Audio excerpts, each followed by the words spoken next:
Pagi Pak Haji Beralih Tarwati satu Politeknik jurusan Ilmu Pemasyarakatan Offline Data Nasional STB 1594 Prodi Manajemen Pemasyarakatan kelas A. Izin Pak, izin menjelaskan PowerPoint dari Valistika Pak. Untuk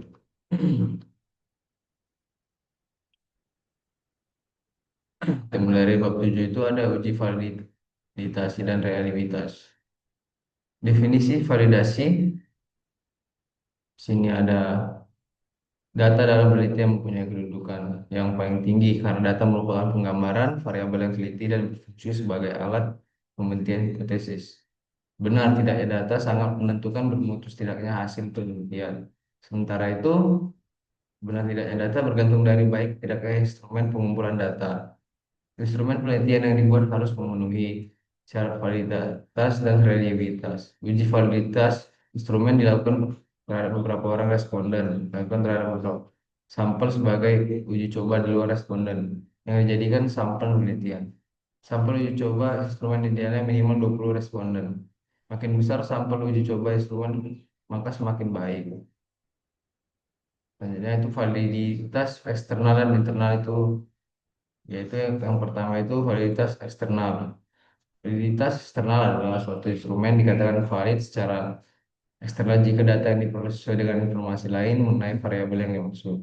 Validitas internal itu adalah suatu instrumen dikatakan valid bila terdapat kesesuaian antara bagian-bagian instrumen dengan instrumen secara keseluruhan. Yang berikutnya itu ada reliabilitas. Reliabilitas menunjuk pada sejauh mana suatu hasil mengukur relatif konsisten apabila pengukuran dilakukan berulang kali. Instrumen yang reliable adalah instrumen yang bila digunakan beberapa kali untuk mengukur objek yang sama, maka akan menghasilkan data yang sama. Jadi kata kunci adalah konsistensi, keajegan atau tidak berubah. Yang berikutnya itu ada reliabilitas eksternal. Dari internal itu ada beberapa komponen. Yang untuk eksternal itu ada pertama itu mengukur konsistensi antara item dalam satu instrumen. Intinya apakah semua pertanyaan kuesioner yang harusnya mengukur hal yang sama memang memberikan hasil yang konsisten. Biasa diuji dengan front bench alpha atau split half reliability. Yang kedua itu reliabilitas internal itu yaitu mengukur konsistensi hasil pengukuran dari waktu ke waktu atau tidak berbeda. Yaitu intinya jika saya mengukur hal yang sama lagi di lain waktu atau dengan sampel serupa, apakah hasilnya tetap sama? Yang kedua itu biasanya diuji dengan tes reliabilitas. Berikutnya penelitian kualitatif ya. Validitas. Validitas adalah penelitian kualitatif meliputi uji credibility, validitas internal, transferability, dan validasi eksternal. Berikutnya itu uji credibility dapat dilakukan dengan pandangan pengamatan peningkatan ketekunan, regulasi sumber teknik waktu, diskusi dengan teman sejawat, analisis kasus negatif. Triangulasi dapat dikombinasi dengan teknik lain seperti member check dan audit trail. Mencatat dan mendokumentasikan sebuah proses penelitian secara rinci. Reliabilitas, pengertian reliabilitas dalam penelitian kuantitatif sangat berbeda dengan reliabilitas penelitian kualitatif. Hal ini terjadi karena dapat berbeda paradigma dalam melihat realitas. Menurut penelitian kualitatif, suatu realitas itu bersifat majemuk atau ganda. Dinamika selalu berubah sehingga tidak ada yang konsisten dan berulang seperti semula. Dalam penelitian kualitatif, istilah reliabilitas sering diganti atau disetarakan dengan dependability. Suatu penelitian yang reliable adalah apabila orang lain dapat mengulangi, mereplikasi proses penelitian tersebut. Sini ada uji validasi dan reliabilitas penggunaan SPSS. Lanjut bab 8 itu ada uji persyaratan analisis data. Teknik analisis data ada beberapa komponen yaitu uji normalitas, uji linearitas, uji heteroskedastisitas, uji multikolinearitas, uji autokorelasi, dan uji homogenitas. Uji normalitas itu adalah uji untuk mengetahui apakah data empiris yang didapatkan dari laboratorium itu sesuai dengan distribusi teoretik tertentu. Dengan kata lain, apakah data yang diperoleh berasal dari populasi yang berdistribusi normal. Data berdistribusi normal artinya data mempunyai sebaran merata sehingga benar-benar mewakili populasi. Jika data berdistribusi normal, Analisis statistik dapat memakai beberapa parametrik. Jika jika data tidak berdistribusi normal, maka analisis menggunakan pendekatan non-parametrik. Yang berikutnya itu ada uji homogenitas. Uji homogenitas bertujuan untuk mengetahui apakah varian skor yang diukur pada kedua sampel memiliki varian yang sama atau tidak. Populasi-populasi dengan varians yang sama besar dinamakan populasi yang dengan varians yang homogen.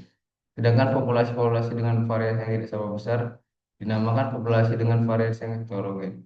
Faktor-faktor yang menyebabkan sampling atau populasi tidak homogen adalah proses sampling yang salah, sebaran yang kurang baik, bahan yang sulit untuk homogen, atau alat untuk uji coba homogenitas rusak apabila sampel uji tidak homogen. Sampel tidak bisa digunakan dan perlu dievaluasi kembali mulai dari proses sampling sampai penyebaran bahkan bila memungkinkan harus diulangi sehingga mendapatkan sampel uji yang homogen. Yang berikut uji linearitas. Uji linearitas adalah prosedur yang digunakan untuk mengetahui status linear tidaknya suatu distribusi data penelitian. Hasil yang diperoleh melalui uji linearitas akan menentukan teknik-teknik analisis yang akan digunakan bisa digunakan atau tidak.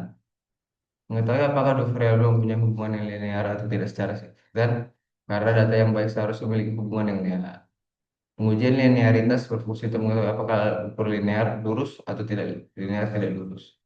Hasil pengujian linearitas yang menunjukkan tidak linear sama arti data yang dapat dari para responden. Menunjukkan bahwa data yang menjadi alat ukur untuk mengungkap masalah pada setiap indikator yang dijadikan kuesioner. Penelitian kurang konsisten meskipun indikator-indikator tersebut masih tercakup dalam suatu satuan konsep operasional variabel. Hal ini berpengaruh terhadap angka standar deviasi atau penyimpangan. Berikutnya ada uji heteroskedastisitas. Adalah uji yang menilai apakah adanya ketidaksamaan variabel dari residual untuk semua pengamatan pada model regresi linear. Uji ini merupakan salah satu dari uji asumsi klasik yang dilakukan pada regresi linear.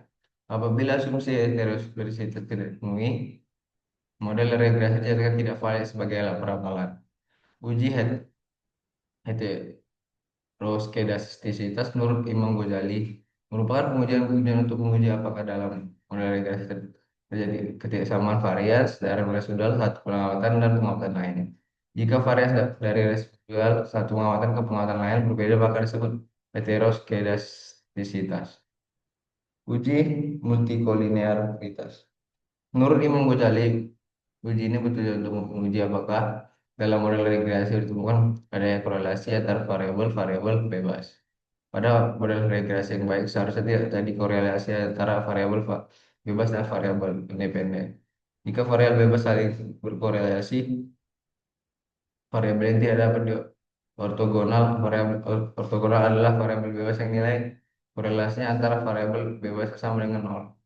Jika antar variabel bebas pada korelasi di atas 0,90, hal ini merupakan adanya multikolinearitas.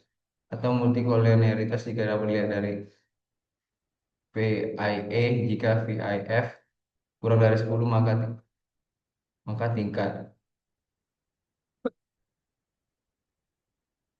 Yang ketiga itu ada kolinearitas masih dapat ditoleransi. Nilai eigenvalue berjumlah satu atau lebih jika variabel bebas mendekati nol menunjukkan adanya ilmu multikolinearitas. Yang berikutnya ada uji autokorelasi. Adalah melihat apakah ada hubungan linear antara error serangkaian observasi yang diurutkan menurut waktu. Jika di Rubin Watson DW test digunakan untuk mendeteksi adanya setidaknya gejala atau korelasi. Untuk data berbentuk time series dikumpulkan pada jangka waktu tertentu. Lebih dari sewaktu, misalnya 5 tahun, seperti data keuangan dapat perpajakan dan lainnya. Yang sini ada 9, pengujian hipotesis. Definisi hipotesis. Hipotesis adalah data tentang sebuah parameter populasi, kemudian data untuk memeriksa apakah pernyataan tersebut masuk akal, seperti gambaran kasus di atas. Pada analisis statistika, kita membuat sebuah klaim artinya menggunakan sebuah hipotesis, mengumpulkan data dan mengumpulkan data untuk menguji pernyataan tersebut. Dengan demikian dapat didefinisikan hipotesis statistik adalah suatu data tentang sebuah parameter populasi yang harus diverifikasi. Di sini ada dua hipotesis yaitu hipotesis nol. Hipotesis nol adalah hipotesis yang menyatakan bahwa tidak ada perbedaan, tidak ada perubahan atau tidak ada hubungan pengaruh antar variabel, tidak ada yang terjadi. Karena itu disebut nol. Yang kedua itu hipotesis alternatif. Hipotesisnya juga sering disebut dengan hipotesis ilmiah, yaitu kebalikannya dari hipotesis nol. Hipotesis ini menyatakan bahwa terdapat perbedaan hubungan antar pengaruh antar variabel. Jenis-jenis penguji hipotesis yaitu ada tiga. Yang pertama itu berdasarkan parameter. Pengujian hipotesis rata-rata yaitu pengujian hipotesis mengenai rata-rata populasi yang didasarkan pada informasi sampelnya. Berikutnya itu pengujian hipotesis tentang proporsi, yaitu pengujian hipotesis mengenai proporsi populasi yang didasarkan pada informasi sampelnya. Yang kedua itu ada berdasarkan jumlah sampel, yaitu ada dua. Pengujian hipotesis sampel besar yaitu pengujian hipotesis di mana sampel yang digunakan berjumlah 30 atau di atas 30.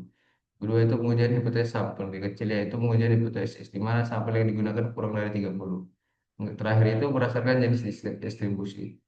Pengujian hipotesis dengan distribusi Z, pengujian hipotesis dengan distribusi T, pengujian hipotesis dengan distribusi F, pengujian hipotesis dengan distribusi X atau KI kuadrat. Uji pengujian hipotesis menggunakan SPSS. Sini ada kita lanjut bab 10 uji PET analis. Pengertian analisis jalur PET adalah teknik statistika untuk menganalisis hubungan sebab akibat antar variabel yang telah ditentukan sebelumnya. Digunakan untuk menguji pengaruh langsung tidak langsung variabel bebas terhadap variabel terikat. Merupakan pengembangan dari regresi linear berganda. Tujuan PET analisis itu ada beberapa: mengetahui besarnya pengaruh langsung antar variabel, mengukur pengaruh tidak langsung melalui variabel mediasi, memvalidasi model teoritis yang telah ditetapkan peneliti, dan menjelaskan pola hubungan dalam sistem sebab akibat. Di sini ada contoh analisis datanya. Diketahui nilai signifikan variabel mengkompensasi sebesar 0,00 kurang dari 0,05, maka berkesimpulan bahwa variabel kompensasi berpengaruh signifikan terhadap variabel kepuasan kerja. A1 diterima.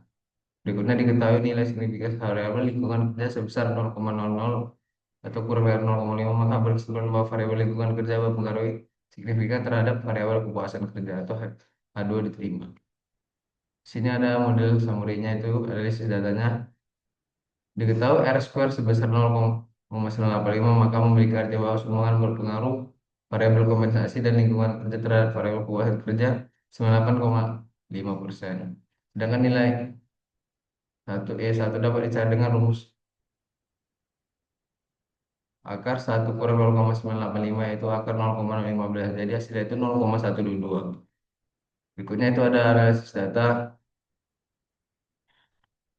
konstan kompensasi lingkungan kerja itu. Diketahui nih nilai signifikan variabel kompensasi 0,02 itu kurang dari 0,5, maka berkesimpulan bahwa variabel kompensasi berpengaruh signifikan terhadap variabel kinerja karyawan.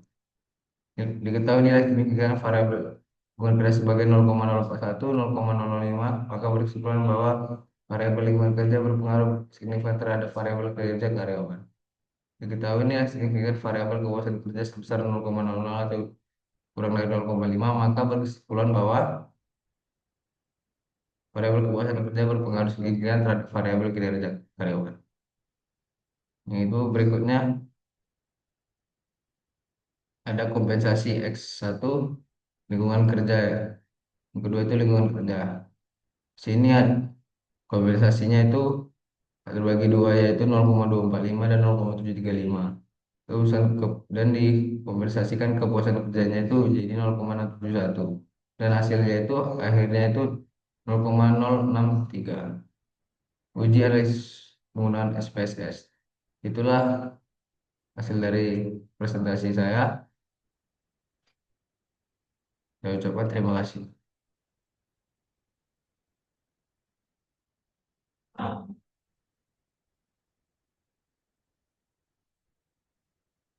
Gimana dong? Udah ke pause ini. Setelah